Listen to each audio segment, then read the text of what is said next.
Hello and welcome to this very special edition of Arts24's weekly music show at the Rock en Seine Festival just outside of Paris. The 21st edition had a stellar lineup this year. Here are some of the highlights.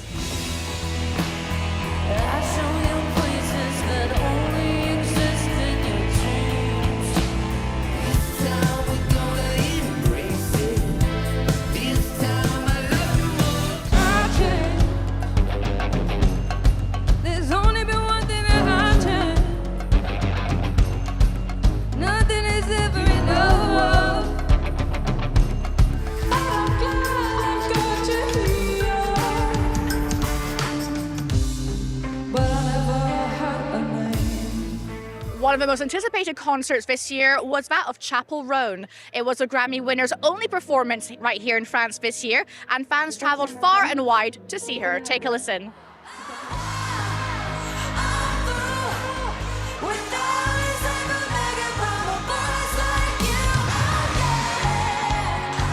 We came all the way from Philippines. I love her performances, like her costumes and everything are amazing. Chappell Roan is openly queer. She's very politically vocal, so that really resonates with me.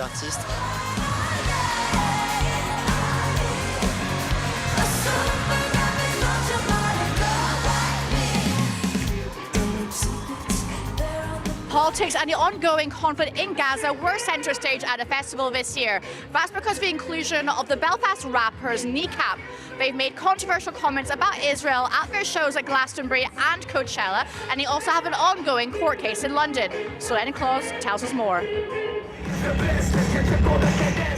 A rowdy, subversive force of nature, Kneecap has never shied away from controversy. The hip-hop trio has been credited with inspiring an Irish language revolution, but their rising profile has resulted in increased scrutiny about their political statements, among them freeing Palestinians from Israeli occupation. Obviously, I think music is a way to express your opinion, but the extent at which they've taken it is a bit too far. They're brave for doing it, and honestly, so brave, like so strong. So I wish more artists could do that. Maybe we should consider artists also have their own freedom. Art is political.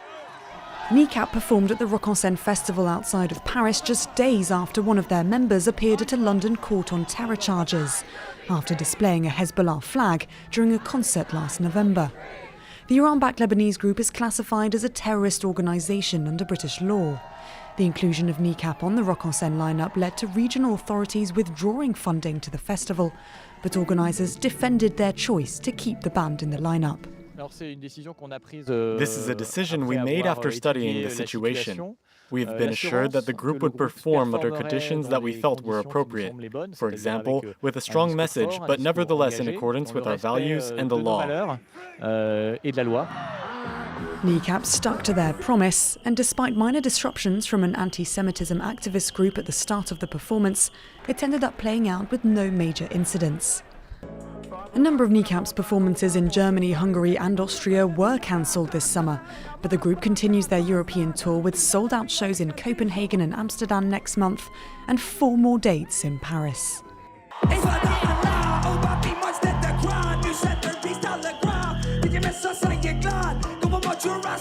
Kneecap, hello. Thanks for speaking to us on France 24. Now we're backstage at Rock en Seine. It's one of the big festivals here in France. And your inclusion on the lineup caused a little bit of a stir, to say the least. But the Rock en Seine Festival really stood by the decision to have you on the lineup. What do you make of all this? I have massive respect to the festival organisers, who I am sure were under tremendous amounts of pressure to pull us. Would have been an awful lot easier for them to pull us. But I just think it's a bad place where governments are standing in or councils are stepping in to say what art people can or can't listen to. At the end of the day, art, music in particular, has always been there to question the status quo and to, you know, create dialogue about certain topics that maybe mainstream, you know, media or, you know, the status quo of a government doesn't really want to touch on. So massive respect to Rock en Seine. We're obviously delighted to be here. Sorry about the funding. Now, you've used quite a few performances in the last year or so, such as Coachella and Glastonbury, to speak out in favour of, the Palestinian cause, calling out the humanitarian crisis going on in Gaza, and also calling for an Israeli boycott.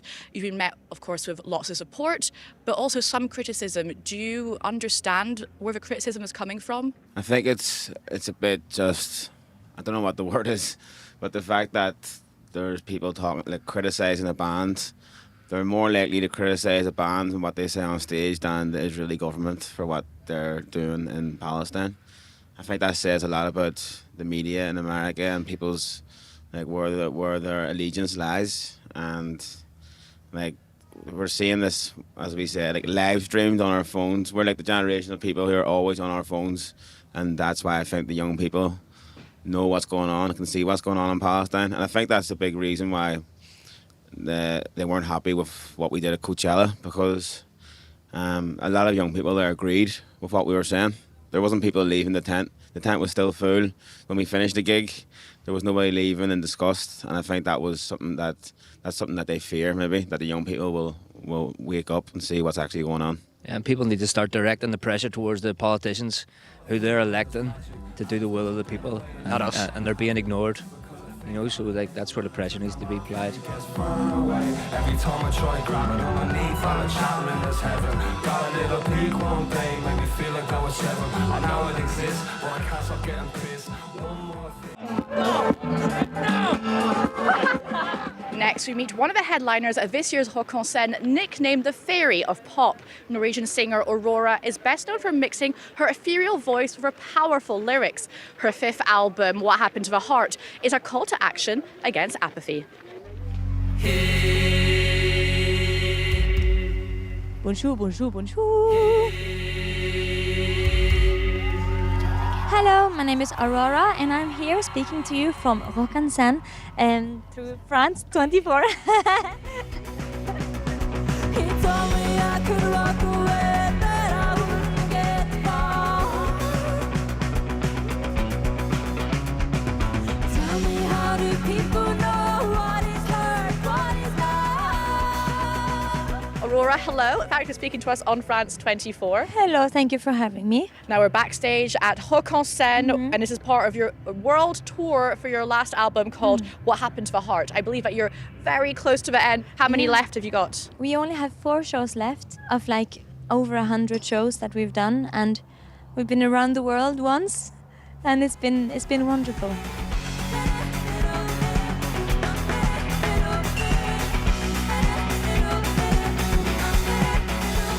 With your last album, as I mentioned, called What Happened to the Heart. And I believe it was inspired by a certain special letter that you found. Tell us more about this letter. It was a letter, I believe it's called We Are the Earth. It was written by all these indigenous activists all across the world in 2022. And in this letter, they simply asked everyone who rules the world, all the politicians who are put in charge by the people.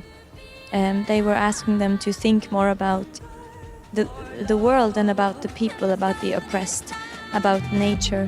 Come on over, take a bite of the last apple here on earth. Will the virtual mind become stronger than mine? As you mentioned, nature, looking after Mother Earth is deeply rooted, pardon the pun, in your album. I believe for you, nature is pretty important. I mean, you grew up in the countryside of Norway. What does it mean to you as an artist and as a human being? It means everything. I've been speaking about Mother Earth for 10 years, all my career, because I know that without nature I wouldn't be able to know as much about myself. I wouldn't have known as much about having respect for things that can't communicate to you, and it's helped me make music. Why do we have to die for us to see the light? And we hunger for love, and the sun is falling. Now, the album also touches on the sort of darker side of humanity, the fact that there seems to be a lot of apathy in the air. What do you think is going on?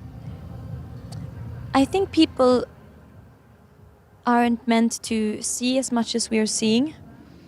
And I don't think we're meant to see as many things that aren't true, but we perceive them as true. We should be more critical to what we are seeing and try to think for ourselves. Of AI as well, the advent of AI. Yeah, and AI, and like how much can happen, especially towards women, with this new device where you can steal people's faces and bodies and personalities. It really scares me.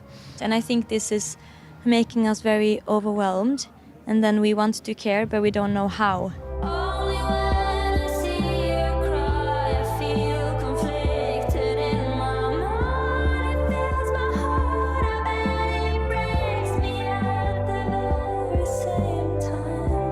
Another band performing at Rock en Seine this weekend is the Irish trio Kneecap, and their inclusion on the lineup has caused quite a stir here in France. You've had local councils cutting funding because they're included on the lineup, and because of them speaking out at certain concerts, and Rock en Seine have stood strong and put on the lineup.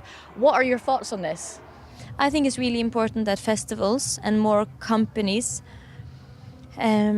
stand strong and support the artists that dare to use their voices, because if politics makes people uncomfortable, if activism makes people uncomfortable, we can always answer with that is not more uncomfortable than war or the planet dying or any crisis. So I think we should be able to handle more uncomfortability and more rebel-like behavior, because it seems like the world is more afraid of activists than they are of the actual crisis that happens in the world.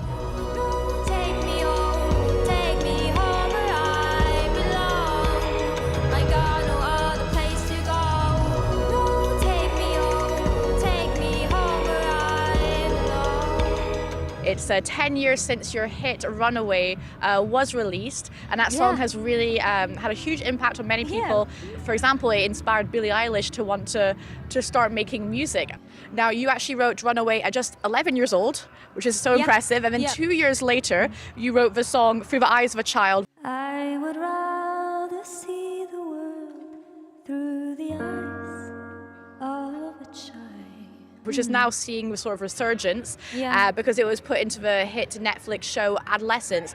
What was it like finding out that your song was going to be in such a powerful show, a powerful scene? I was like, oh, everyone is talking about this show, I'm going to watch it. And then my song came on, and I didn't know that it was that show.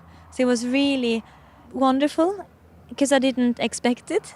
And I remember just having a really strange experience, because I wrote the song when I was the age of the boy. So it was very like, oh, is that like the age we are talking about? And remembering myself, I've always feel very honored when people want to use my music on their art. It's a wonderful feeling. Well, we're honored to speak to you on France 24. I'm Thank you so much, Aurora, and have a great show. Thank you.